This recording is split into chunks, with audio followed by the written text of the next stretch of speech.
With the introduction of PSD2, the Second Payment Services Directive, leading banks across Europe are focused on moving beyond compliance to new business models and improved customer engagement. In this whiteboard, we will look at the basics of PSD2 and the two most common use cases, take a brief look at how the UK is leading the charge with its open banking initiative, see an example of a simple PSD2 OAuth flow, and explore Ping Identity's PSD2 solution architecture in action. PSD2 is an attempt by the EU to foster competition and innovation in banking while improving security. It requires banks to open their APIs to third-party providers for access to customer accounts, to gather and manage customer consent for third-party access, and to implement strong customer authentication, or SCA, a form of multi-factor authentication. PSD2 provides for two primary use cases. In the first use case, customers, called Payment Services Users, or PSUs, interact with a third-party account information service provider, or AISP, that provides aggregated account information, such as a dashboard of all their accounts across multiple banks. The third party retrieves account information from each of their banks by interacting with the bank's open APIs, giving customers innovative and value-added data. In the second use case, as customers shop and make purchases online, the online merchant can act as a payment initiation service provider, or PISP, and request payment from the customer's bank directly through the bank's open APIs, receiving payment without other third-party providers having to be involved, significantly streamlining the payment process. Although PSD2 is a step in the right direction, the UK's Competition and Markets Authority wanted to ensure a higher level of competition, innovation and security for UK citizens, so they launched the UK's Open Banking Initiative, which enacts a more prescriptive set of technical requirements, including mandates for OAuth 2 for API security, OpenID Connect for identity data, and use of the financial API specifications from the OpenID Foundation. Let's take a look at how a simple PSD2 OAuth flow might work. In this flow, the customer initiates a transaction with a retailer. The retailer sends an authorization request to the customer's bank. The bank is then required to authenticate the user, conforming to strong customer authentication. Once the customer is authenticated, the bank must seek customer consent that the retailer is allowed account access for the transaction. Upon receiving consent, the bank sends the retailer an OAuth authorization code. Next, the retailer exchanges the code for an OAuth access token, and finally, the retailer can make the API call with the OAuth access token to complete the transaction.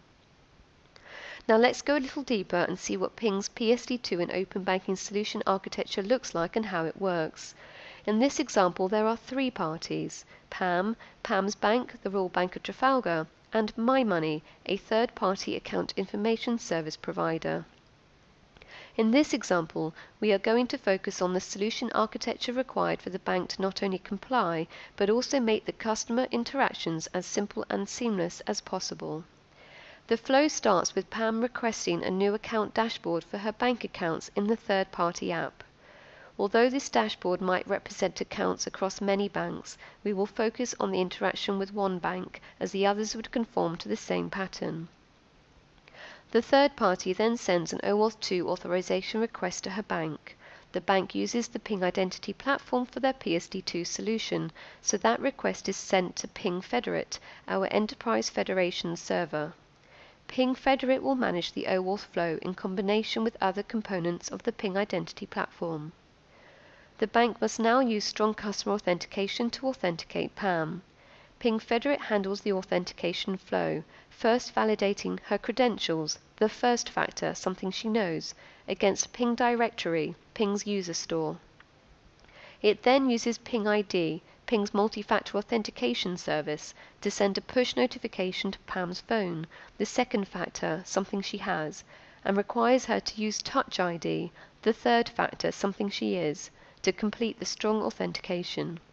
This entire experience can be embedded in the bank's mobile app using the Ping ID SDK, making it seamless and convenient for customers.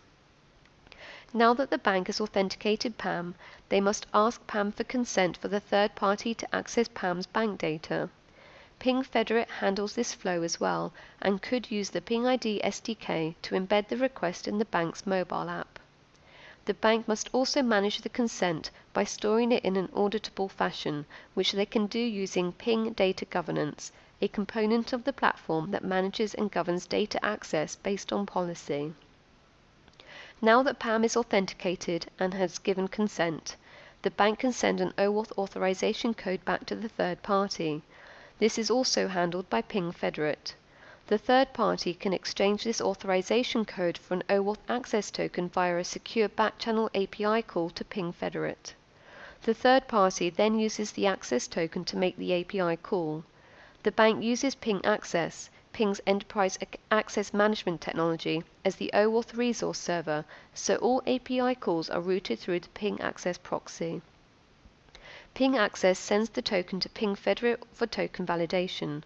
In addition, Ping Federate interacts with Ping Data Governance to evaluate the data access policy and gather additional identity and scope information needed by the API.